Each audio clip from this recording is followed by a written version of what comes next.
Arrobas queridos do meu coração, eu sei que eu deveria postar com uma certa frequência sobre o Helping Hand, mas me perdoem.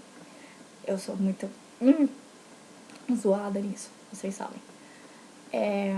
Como vocês sabem, eu não faço todo um cenário pro Helping Hand, igual eu faço todo um cenário pros vídeos do blog. Eu também gravo muito direto no Movie Maker, meu Deus, que coisa velha. Mas fazer o que, cara? Como eu disse, a ideia não é fazer uma superprodução, a ideia é apenas que vocês entendam aquilo que a gente tá falando, e é isso aí. E o que vai acontecer agora? O que vamos falar hoje? Nossa senhora, dá a impressão de que tô conversando com muita gente. O que eu vou falar hoje com vocês é sobre como começou o tratamento, já que no outro vídeo eu expliquei o que era ansiedade e agora eu vou falar sobre tratamento. É isso aí. Assistam o vídeo e vamos nessa.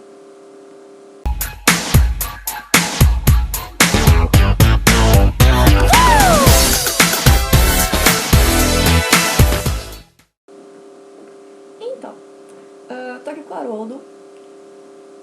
Não sei se vocês conhecem o Haroldo. O Haroldo é meu cachorro gigante. Como eu disse pra vocês, né, eu tive todo aquele problema e isso aconteceu em fevereiro, na época do meu aniversário.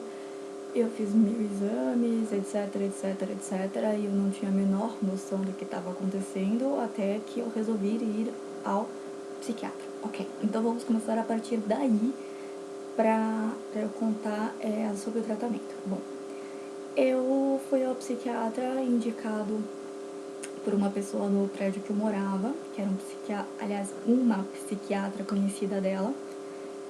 E acho que a primeira consulta eu devo ter ficado umas 2 horas.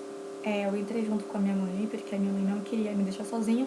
E também porque eu ainda tinha muitas crises. Então, mesmo dentro do consultório, eu cheguei a passar um pouco mal. Então, depois de conversar muito com ela, ela chegou pra mim e falou: realmente, o que você tem é o distúrbio de ansiedade. E você tem sim a crise do pânico. E o que é a crise do pânico? Não é que você vive na crise do pânico. É que quando você chega no máximo, né? Quando a tua crise, a tua ansiedade tá no máximo, você tem o pânico, teu corpo desliga, você acaba desmaiando e é isso. E você tem um quadro de um começo de depressão, mas não é nada com que nem a gente deva se preocupar e nem de que a gente deva estar tratando. Aí eu falei, bom, beleza, então como é o tratamento? A vida inteira eu fui cuidada por homeopatia. Então, assim, o máximo de remédio que eu tomei nessa vida foi, tipo, Neosaldina, alguma coisa assim.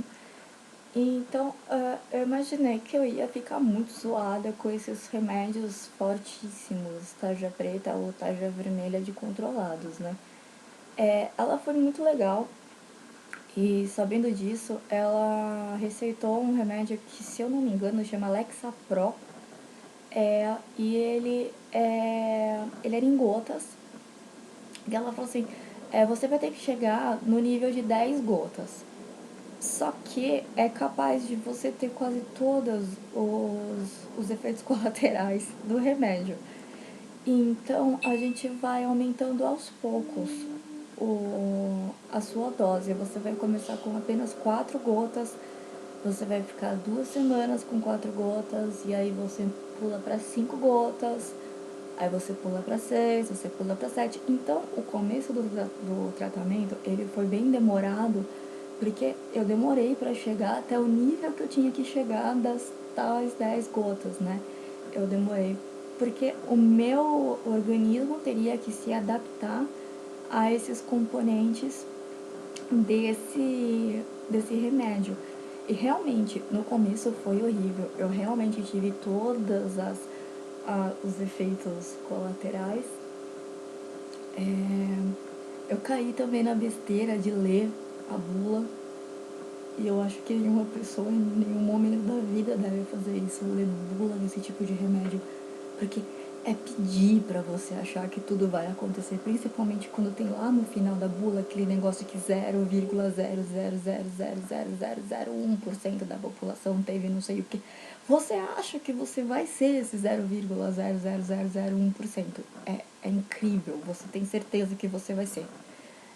E eu caí na besteira de ler a bula do Rivotril. Então, se você ler a bula do Rivotril, você acha que você vai morrer amanhã.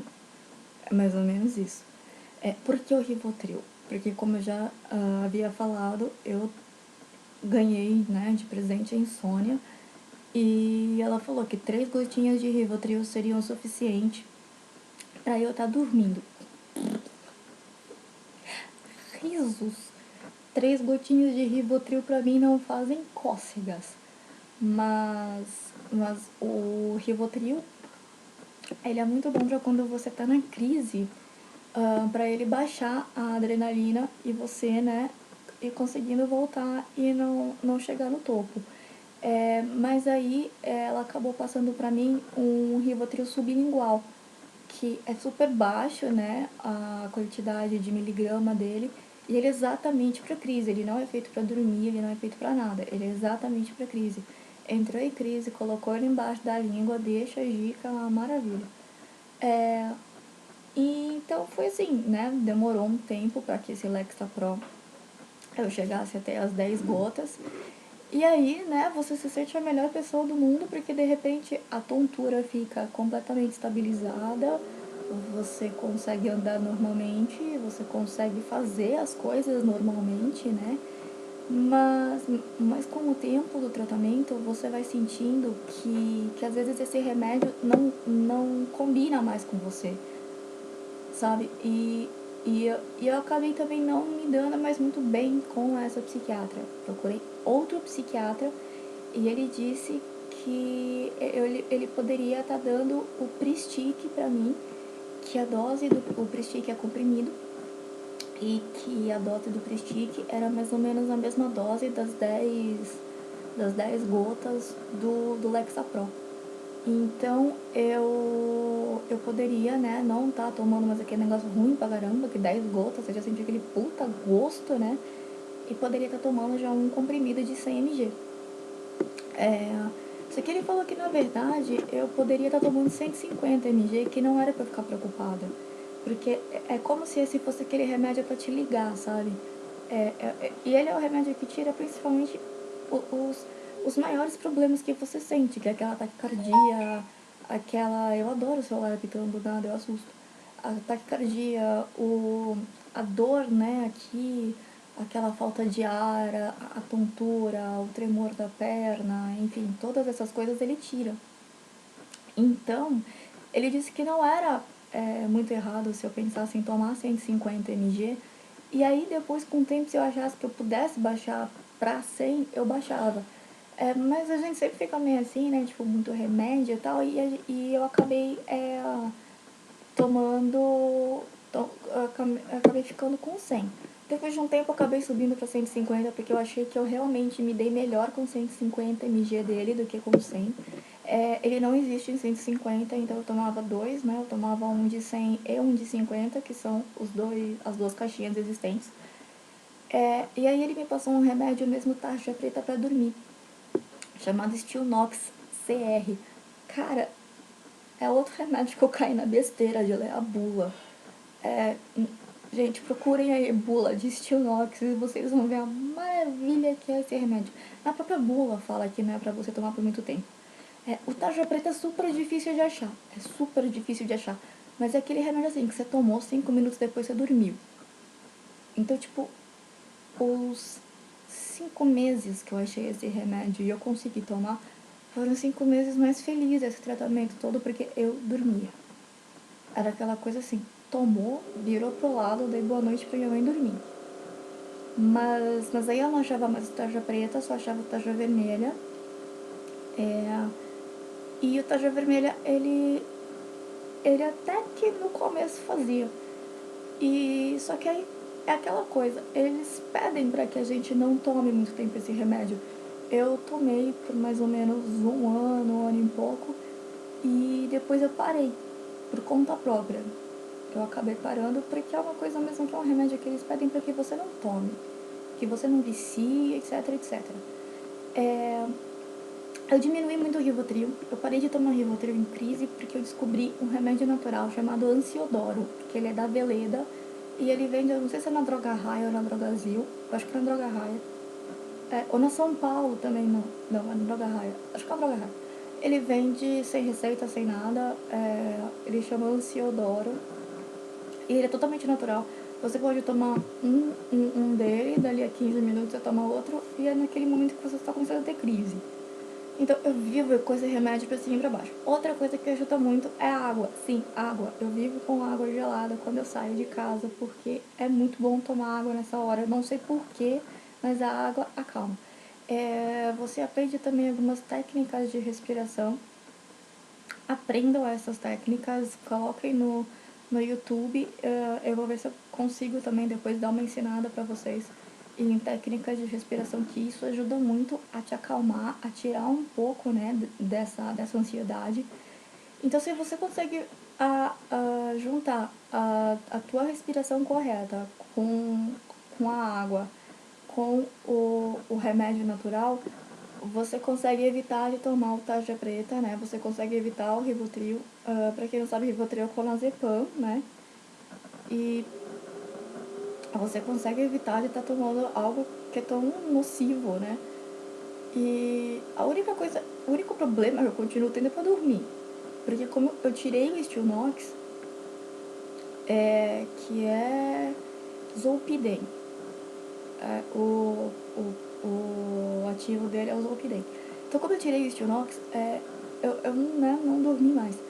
E o psiquiatra, ele falou que eu posso tomar até 12 gotas de Rivotril, mas eu morro de medo de tomar 12 gotas de Rivotril. Eu consigo no máximo tomar 7 gotas de Rivotril, então é aquela coisa assim. Eu mais ou menos fico acordada até umas 3, 4 horas da manhã. E aí eu depois acabo dormindo um pouco, acordo umas 8, 9. Então a pessoa fala, você acorda 9 horas da manhã? Tipo, beleza, mas eu vou dormir umas 4, 5. Então na verdade eu durmo 3, 4 horas por dia no máximo. E aí nesses 4 anos de tratamento, eu comecei no Lexapro, mudei pro Pristic e eu achei que o Pristic não estava mais fazendo o efeito desejado. Conversei com o psiquiatra e ele trocou. Eu estou com... Como é que é o nome, gente? Eu tô com o genérico, porque o principal é muito caro. Mas eu esqueci o nome. Eu vou lembrar o nome na hora que eu estiver editando o vídeo. Eu vou colocar o nome dele aqui. E só que assim, eu tomo 2 cápsulas dele todo dia de manhã. Então, ao mês eu preciso de 2 caixinhas por mês. Então sai um preço assim absurdo. Mas fazer o quê? E ele pra mim, ele é muito melhor. Eu achei ele muito melhor que o Pristic. Eu achei que ele não dá efeito colateral nenhum. E ele faz aquilo que ele tem que fazer, sabe? E E aí, né, eu resolvi de repente comprar o Zolpidem pra tentar dormir. E só que eu acho que ele não bate muito com esse remédio que eu tomo de manhã, porque eu fiquei muito ruim. Eu tomei tipo 4 dias e não fiquei legal. Então desisti, a caixinha dele tá ali, eu não tomo mais. E é basicamente isso, cara. O meu tratamento, ele foi basicamente remédio, remédio, remédio, remédio, remédio. Eu não dou bem com psicólogos, eu não gosto de psicólogos. Não que eu não gosto das pessoas psicólogas, mas eu não gosto do tratamento que os psicólogos usam. Principalmente porque geralmente eles falam que eu tenho problemas pelo fato de não conhecer meu pai, etc, etc. Então, não. E fora isso, cara, eu acho que o principal é que eu tenho o apoio da pessoa mais importante do mundo, que é a minha mãe. Tenho pouquíssimos amigos que entendem o que eu passo, mas pelo menos eles, os que entendem, entendem de verdade. Então é isso que importa. Eles sabem exatamente o que acontece. E eles estão aí comigo pra tudo. E já vão fazer agora em fevereiro 4 aninhos de tratamento. Como eu estava no começo, como eu tô agora, não tem nem como comparar. Eu só tenho que agradecer. Já que a gente tá na semana do Thanksgiving lá nos Estados Unidos, aproveita então para agradecer. Agradecer muito. Agradecer que eu tô muito melhor. É, agradecer que eu sou capaz, cara, de conseguir sair de casa, de conseguir entrar em ônibus, de conseguir entrar em metrô, de conseguir sair. A única coisa é que, por exemplo, eu não vou pra balada porque as próprias luzes da balada me deixam tonta. Lugares fechados demais me fazem passar mal, lugares cheios demais me fazem passar mal.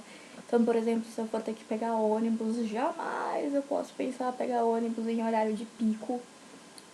Não posso também pegar metrô por muito tempo, porque, por incrível que pareça, o ônibus você tá vendo a janela, cara. Então você parece que você tá vendo o mundo lá fora. Aí você consegue pensar que você não tá presa. Agora, o metrô não, né? Você tá ali dentro. Ele é mais rápido, mas por incrível que pareça, passa pior no metrô do que no ônibus. Shows, eu tenho que ficar no fundão do fundão do fundão. Já acostumei. Por quê? Porque assim, se lotar, apesar de estar cheio de gente na minha frente, eu vejo que tem saída atrás de mim. E geralmente os shows têm sido em lugares abertos. Os de casa de show, eu preciso ficar onde não tem aglomeração. Eu fico no fundão e mesmo assim naquele fundão meio que próximo da saída, sabe? Eu geralmente fico ali vários shows cheios demais. Eu acabei perdendo algumas músicas e indo pra perto de onde vende merch, coisa assim, pra eu poder dar uma respirada, alguma coisa assim, sempre com a garrafinha d'água junto. Mas não deixei de fazer as coisas. No começo eu deixei de fazer muita coisa, mas hoje em dia não deixei de fazer mais. Existe ainda assim muita coisa que eu não faço, que eu não consigo mesmo. E as pessoas têm que estar preparadas também, porque se elas me convidam para determinadas coisas, às vezes pode acontecer de eu não passar bem e a gente ter que ir embora. Isso acontece. Então, conviver comigo é estar preparado para tudo. Mas é basicamente isso. Meu tratamento, no caso, foi esse. E então, como vocês puderam perceber, o remédio que ajuda é o remédio que eu tomo de manhã. Eu passei por 3 até chegar no remédio que eu tô hoje. O principal foi ter começado com o Lexapro aos poucos. Eu tive todos os coisas colaterais foi ótimo, né? Eu tive tudo, cara. Tudo que era de ruim pra sentir, eu senti. Tudo que você podia sentir de ruim, eu sentia. Era uma maravilha. Mas tudo bem, vamos esquecer essa parte. E eu acho que é isso, cara. Então, se vocês estão no começo agora, não tenham medo de procurar um psiquiatra. Psiquiatra não é só pra louco, apesar que eu já falei que louco todo mundo tem um pouco, mas psiquiatra não é só pra louco. Se você se dá bem com psicólogos, fiquem também com psicólogos, porque isso pode ajudar muito no tratamento. Você conversar, você colocar pra fora tudo que tá acontecendo é muito bom, porque guardar pra gente tudo aquilo que tá acontecendo, parece que a gente vai somatizando as coisas e isso não faz bem. Então, realmente, se você puder, se você gostar, né, se você se der bem com psicólogos, procure. Se você não se der bem com o seu primeiro psiquiatra, não tenha medo de trocar. Hoje em dia estão no meu sexto. Não tenho o menor medo em trocar de psiquiatra. Eu acho que eu tenho que estar com alguém que eu me sinta bem, sabe? Que eu posso chegar e falar, aconteceu tal coisa e o que eu faço, entendeu? Então, não tenho medo de trocar, não tenho medo de procurar. E se vocês tiverem dúvidas, quiserem conversar comigo sobre que tá difícil, o começo do tratamento, gente, é difícil, o começo do tratamento é muito ruim. Vocês podem demorar até um ano e pouco para vocês sentirem a diferença. Eu tô falando muito sério, demora um tempo para que vocês comecem a sentir a diferença. Eu tô indo agora para fevereiro, no meu aniversário, vai fazer 4 anos de tratamento. Eu tô assim, tipo, ei, legal, porque já fazem 4 anos. E não parem, não pensem em parar, porque pode voltar e pode voltar com tudo, pode ser feio. Então não larguem mão, jamais larguem mão.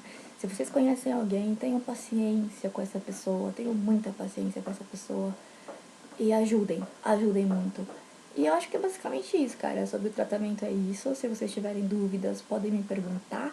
E os próximos vídeos ainda sobre ansiedade, eu vou colocar um monte de tirinhas e coisinhas legais que eu achei na internet que explicam o que os amigos, né, das pessoas que sofrem isso devem fazer, o que vocês não devem fazer, o que vocês não devem falar, coisas que ajudam a gente, coisas que só pioram a gente. E eu acho que é isso, né? Não tenho mais muito o que falar. Se vocês tiverem alguma dúvida com remédios, perguntem pra mim se eu já usei, se ele fez algum mal pra mim. Mas a primeira pessoa que vocês precisam perguntar sobre remédio é o seu médico, é o seu psiquiatra, porque é ele que sabe exatamente o que é melhor pra você, porque é ele que estudou pra isso e é ele que sabe exatamente o que precisa. E não peguem qualquer coisa simplesmente por pegar. Como eu já disse, eu não tenho medo nenhum em falar sobre remédio aqui, porque todos esses remédios são controlados, então eles só são vendidos como receitas, então eles só são vendidos se vocês falaram com o psiquiatra e ele passou a receita pra vocês, então eu tô de boa. Exceto o Ansiodoro, que ele é da Veleda, mas ele é totalmente de buenas, né? Ele é natureba, então não tem efeito colateral, não tem nada. Ah, maravilha. Eu tô até com ele aqui, peraí. Achei. Ó, é esse aqui. Deu? Deu. É esse aqui. O vidrinho. Ele vive comigo. Ah, outra coisa. É que vive sempre comigo é álcool em gel. Às vezes quando eu começo a ficar sem ar, eu passo um pouco de álcool em gel na mão e eu respiro um pouco esse álcool em gel. Lógico que você não pode ficar inalando muito, né, gente? Mas um pouquinho ele ajuda. Ele ajuda a dar uma acalmada, não sei porquê, mas ele ajuda. Então, é isso. Obrigada por terem assistido. Espero que eu tenha ajudado, que eu tenha explicado um pouco. E o próximo eu vou dar dicas. Muitas dicas, muitas dicas. Vai sobrar dicas pra todo mundo. E uma coisa que eu queria falar eu tô muito feliz, cara, porque o Corinthians foi hexa. Eu tinha que falar isso no vídeo, senão não seria. Então é isso, gente. Beijo enorme pra todo mundo. Obrigada por terem assistido, por terem paciência comigo, por esperarem tanto. E eu falei esses dias, cara, que no Serginho, né, no Altas Horas, tá rolando que ele sempre tá conversando com uma galera sobre alguns problemas, assim. Então eu acho que seria legal se vocês conseguissem fazer com que esses vídeos do Helping Hand chegassem até o Serginho. E quem sabe eu não converso um pouco sobre principalmente o que eu tenho como problema, que é a ansiedade, sobre essas doenças, né, que são de cunho psicológico e tal. Então, se vocês gostarem, acharem que seria legal estar falando sobre isso, dá aquela compartilhada, né, @o Serginho, e passem pros amigos e avisem. Quem sabe a gente não tá falando isso em rede nacional e ajuda muito e muitas mais pessoas, né? Essa é a ideia não é me promover, a ideia me promovo com o blog. Não tem nada a ver, é blog. O negócio aqui do Helping Hand é ajudar. Já que eu tenho isso, eu sei que muita gente tem isso, então eu quero ajudar, tá bom? Beijo imenso pra vocês, fiquem com Deus e até o próximo vídeo.